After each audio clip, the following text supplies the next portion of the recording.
Or is it Boyden? Something like that. All right, game's underway, and we are playing the FIDE Master here. So that's exciting. We're going to play the Caro Kann. Well, he's going to play the Caro Kann. We're going to meet it with e5 here, the advanced variation. Okay, bishop f5, and my quote-unquote pet line here is h4, which has generally served me well. And now c4 here. Early capture, that's unusual. I'm going to go ahead and take. Capturing right away. Maybe it's not going to have any negative impacts for him, but it's unusual to capture right away. Is there any way I can try and take advantage of that? I think I'm just going to play knight c3 to start. This is very normal. Get the knight out. See what to do. At some point, one hopes that I could exploit the d6 square. He's going to try to exploit the d5 square. I'm just going to have to let him have a big piece on d5, and I'll try and work around it. I think I want to play knight f3 here. So I have two choices. I can bring the knight to f3, or I can bring it to e2 and then over to g3. So two potential knight deployments here. I think when he captures on c4, I just want as much activity as possible, so I'm going to go ahead and play for knight f3. I'm going to try to get stuff on g5 and be active. All right, need to pull that bishop back. I'm assuming bishop b3. Could go back to e2 or d3. So when he puts himself on d5, well, I can take. How do I feel about taking? I feel pretty decent about taking. Let's go here, because if I take, I think either capture gives me some options. All right, and let's step out and make the pin here. A lot of times the queen would come to b6, so maybe it's slightly annoying that he's not able to do that here. Okay, and he's not committed yet, but I kind of feel like he might castle queenside. Where do I want to castle? Do I want to castle kingside or queenside? By the way, welcome to new follower Percy. Glad to have you. Hey Moscatel, hey Metal Eagle. Welcome to the channel today. I wonder about a4, a5, but I'm probably just encouraging him to go here and giving him an extra hole. So maybe that's just a silly idea. Maybe I should consider queen e2. I wonder if he'll play something like bishop g4. But then he does allow me into e4. Queen e2 seems to make some sense to me.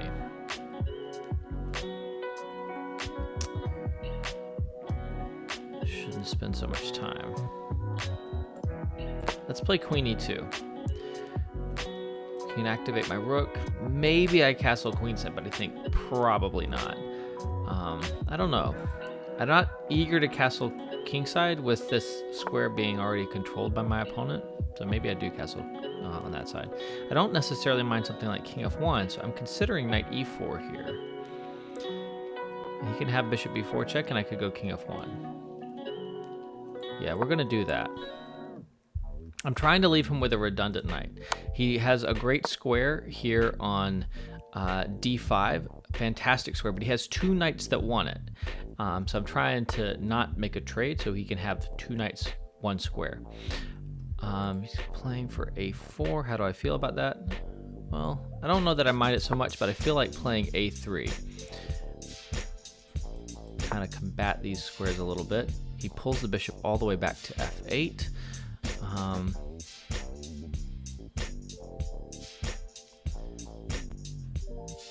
Can move my rook. I could play pawn g3 and king g2. How do I feel about that? I think I feel pretty decent about it. All right, let's do that. I'm a little uncomfortable about how I'm softening my dark squares, my light squares, but I probably need to do this at some point. I need to activate the rook on h1. I can't leave it there for forever. This seems like the best way to go about it. Let's go ahead and pull the bishop back here, add support to the knight. Okay. I have a lot of space that I've managed to keep on a lot of minor pieces. So that's something. My opponent is not thinking much. He has used less than a minute of his 10 minutes to start the game.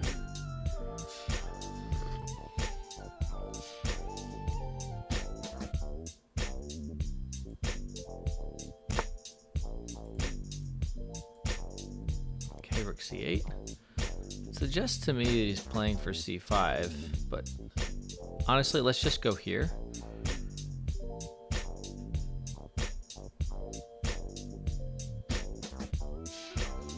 Yeah, you can't do that right away. I still have to worry about something on these light squares, but I just don't think he can put enough firepower on there to really be a problem. I need the king out of the way. I need to get the rooks into the game. Isn't this winning some small amount of material for me? Because when I take here, if he takes here and I take back, okay, winning some material is a strong word, but I can open up some attack here. I think it should be good. Should I take with the pawn? I think I take with the knight. I'm gonna take with the knight because I want him to give up his dark squared bishop. So if I took with the pawn, I think he probably should trade here and then recapture. Okay, so he's giving up the dark squared bishop. I could take here, and then pawn takes, rook takes. How do we feel about that?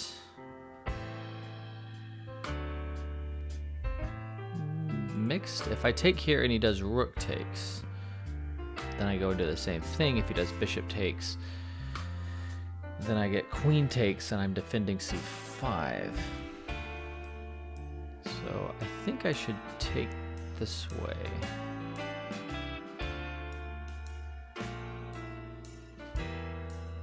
Probably the upshot is the same. So if he takes here, I'm happy because then I defend this. So it's really just rook takes on c5 that I think should work. Now he's attacking here. I could defend it, but sure seems like I should go ahead and take here.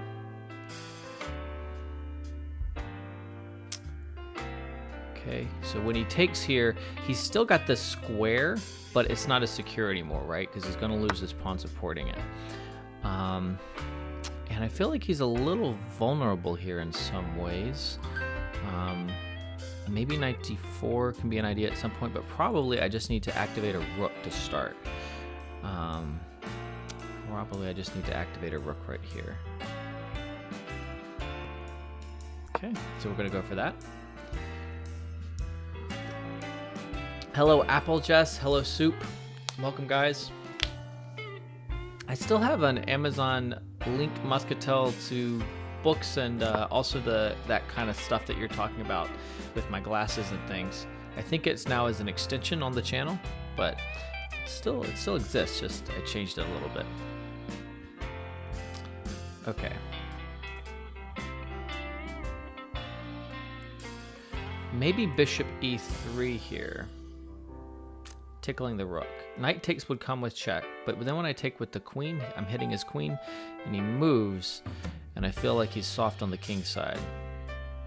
My bishop on g5 is just not doing a lot on g5, so we'll do this. We'll pull back to e3. I would like to get in here. These pawns, I feel like they could be weak. He can either retreat the bishop or he can the rook, or he can exchange on e3.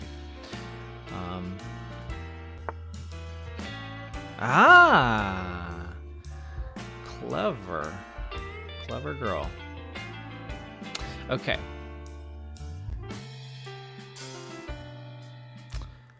So sneaky move. Now if I take, he takes back and keeps everything defended. Obviously if I take here, I'm just hanging a queen. We don't like doing that.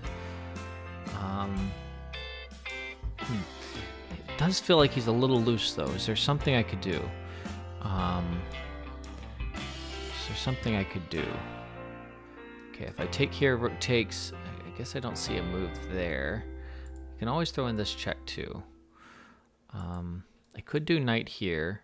Nah, then he trades, and then he trades on e2 and then takes on e3. Okay, so not good. I really want to keep the queens on. What about a move like rook d3? Ugh, it feels precarious. Knight takes, queen takes. Maybe rook d3.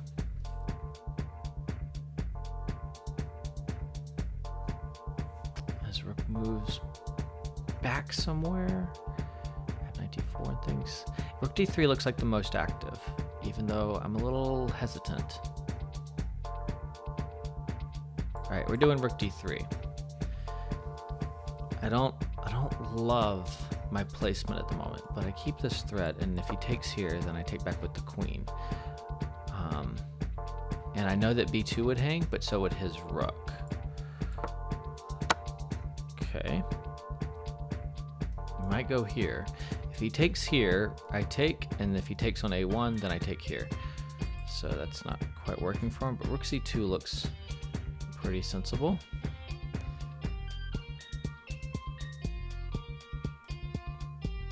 I would like to go active in such a case. I don't know if I can though. Like I want to try for queen g5, takes, knight here. But my rook is hanging on d3. So this might be very, very good for him. I feel like I should be able to sacrifice the queen side though. Okay, let's do this. Here and here, these look like strong moves. Very dangerous, hard to meet, I think.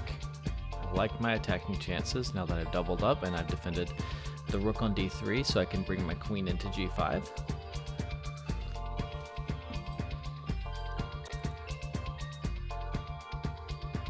Okay. Morning Ed Vedder. Morning Even So. Okay, rook d5.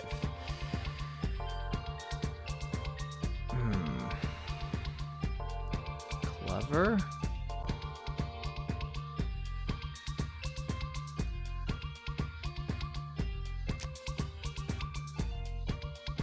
Here. Boom.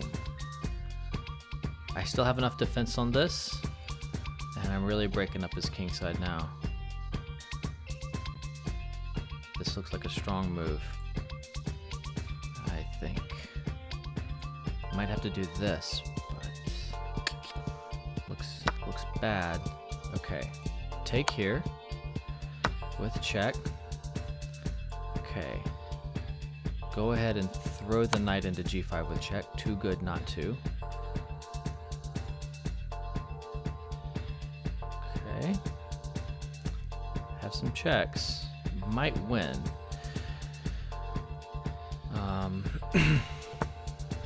So if I go check here, he has to go here. I go check here.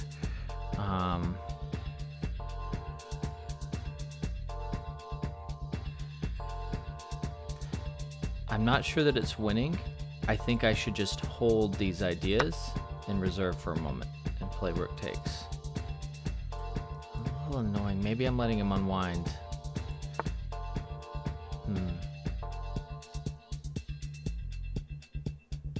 Probably just have to pull back.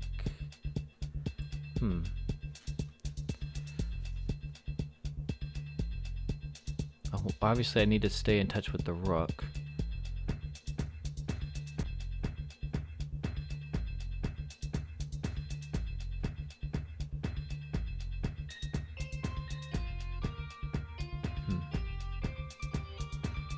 Okay, queen here.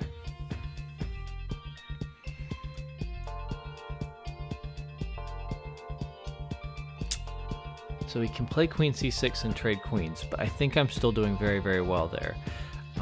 But I will have to hurry if we go for that line. One thing is it's going to be hard for him to get his king out of the back and his rook out of the back if he trades queens.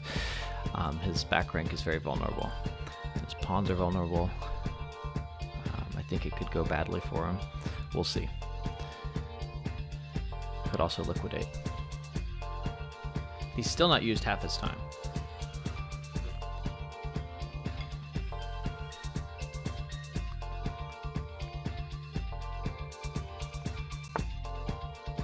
Whoa. All right, confession, I don't get it. I'm gonna take this. I know this is hanging, but this is mate. Now this is up for grabs and looks really strong. F4 really, really baffled me. This. Lots of threats. Okay. Just pick the right square. King H3, no, that allows an awful check. But maybe just here. Takes, and I take here. I don't have to take with the pawn or the king and allow more checks. Take with the rook.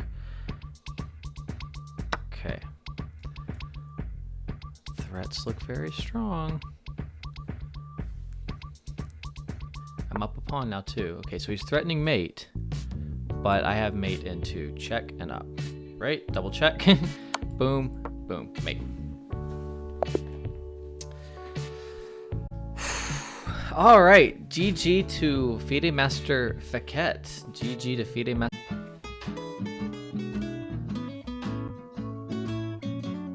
$352 total players. That's insane. Shout out to 352 total players playing. All right, good game. I had a 93% accuracy. My opponent had a 92% accuracy. He was better at some point according to this, a little better. But for most of the game, I held the advantage, and then at the end, he blundered. Let's see what was going on in this game.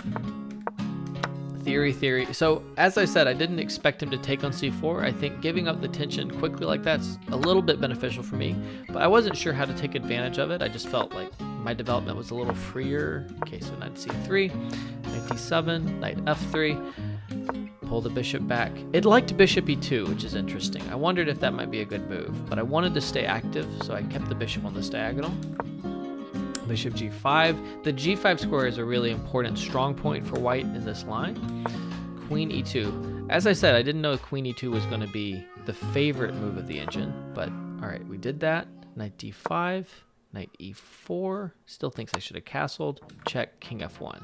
And it does think I'm better here, so I don't know. I like this idea of just not castling. Honestly, I think it's kind of interesting.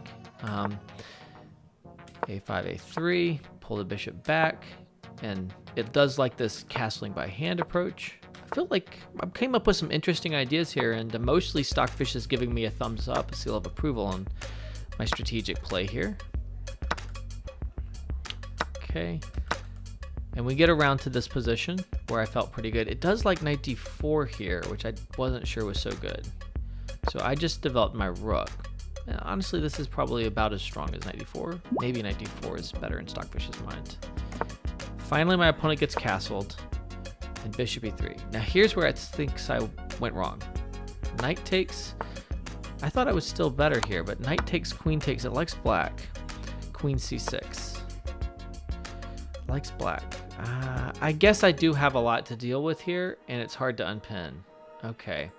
I wanted to try and get in here, but the pin is really annoying. Okay. That's what I allowed that I shouldn't have allowed. Macam has followed. Macaque? I don't know. Macaque? Thank you for following, man. Welcome to the channel. All right, so that was a miss. He should have done that. And after rook d3, he should again have traded on e3, and eventually queen c6 looks like a good idea. Knight takes, queen takes, and again he's doing well. And this was the mistake. I remember saying in the game, as soon as I got my rooks together, I suddenly felt like I was doing really well. So I messed up, but now that I got back on track, things look really nice for me. Rook d5 was his best move, but e6, I was really happy when I got to play e6. Trade here, knight g5 check. I wondered if I could do like queen e6 check, but it doesn't work. So just take back, and I have a great position here because he's loose on the light squares. He has to watch all of this stuff all the time. I have an active rook. I mean, basically, this situation with an ensconced knight on g5 is very, very nice. Very nice for me. Rook e8, move the queen, tickle f5 and h5. He should have played queen c6, and then the endgame is good for me, but maybe not winning. Queen takes, and after this, f takes, rook takes. Got to be very, very winning, and he allowed mate in the end. Check. No. I like that game, though. I thought that was an interesting game. I definitely gave him a big opportunity here where he should have traded on e3 and then gone for queen c6. That was the big thing that I gave him. Other than that, I managed to stay active, managed to open up his king, managed to keep the pressure on. Pretty decent game for a rapid game against an FM. Relatively happy with that.